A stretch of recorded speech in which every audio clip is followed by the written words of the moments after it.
Extra, extra, we're back with another entry. In today's topic, we'll be speaking about an antebellum image. Which one?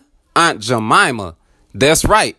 Ever since killing of unarmed black man George Floyd by law enforcement, everything is being renamed and then the conversation to get torn down. From military bases to Confederate statues to songs for colleges, it's all gotta go. Aunt Jemima is up to bat next.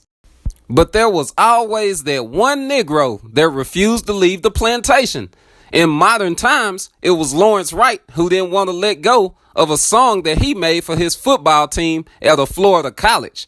These days, it's Aunt Jemima's family, or the woman that portrayed Aunt Jemima. Her family doesn't want to let the image go. And while I get into the article, you go ahead and hit that subscribe button. Family of woman who portrayed Aunt Jemima opposes move to rebrand. Oh no, we can't have that, boss. North America is trying to go too far. They tearing down statues of our beloved Confederate leaders. They want to rename the military bases of our Confederate leaders. They want to rename the Gator Bait songs at Florida colleges. Now they want to rename Aunt Jemima? Oh no.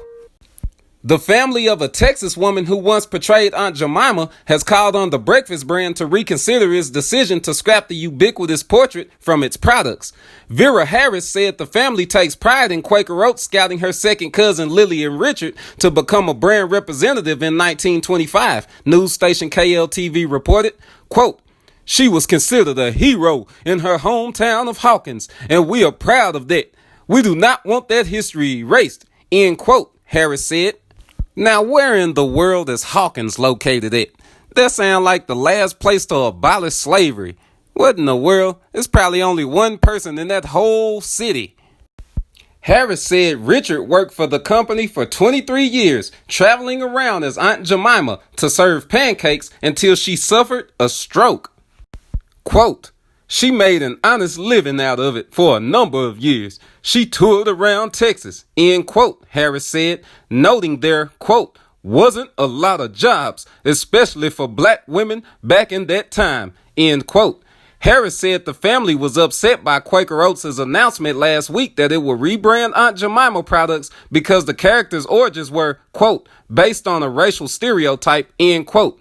Quote, "We want the world to know that our cousin Lillian was one of the Aunt Jemimas and she made an honest living.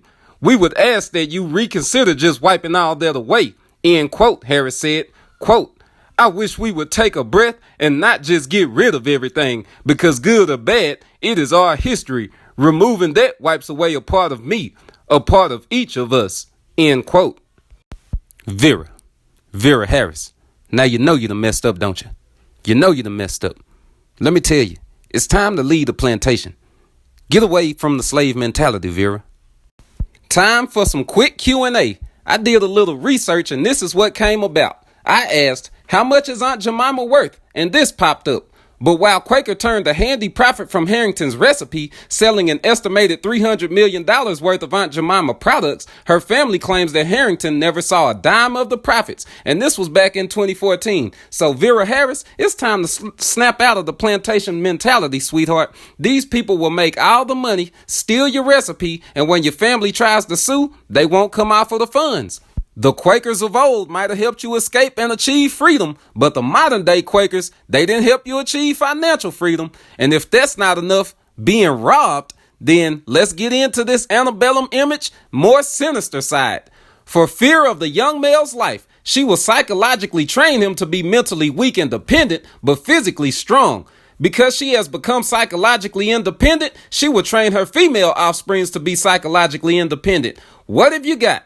You got the N-word woman out front and the N-word man behind and scared. So you see, this is chicken noodle soup for the soul, Vera Harris. This is the role of the mammy. She was the one disciplining the slave babies. So Aunt Jemima represents all of this. You really don't want to hold on to that, Vera?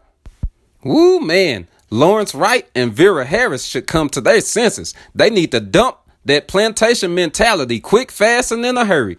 Well, this is the part of the entry where we part ways. Leave me a comment because I value you guys' opinion. What do you make of all this? Would you rather have the Aunt Jemima mammy image on your syrup bottle in your kitchen cabinet? Or do you think it's time for Quaker to rebrand this atrocity that was African American history in North America? Talk to me. Don't be scared. If you learned something and you like what you saw, hit the like button. You know where it is. If you want others to see how Vera Harris and Lawrence Wright have a slave plantation mentality, hit the share button. I don't mind. If you haven't already, subscribe. It's a call to action. Until next time, peace.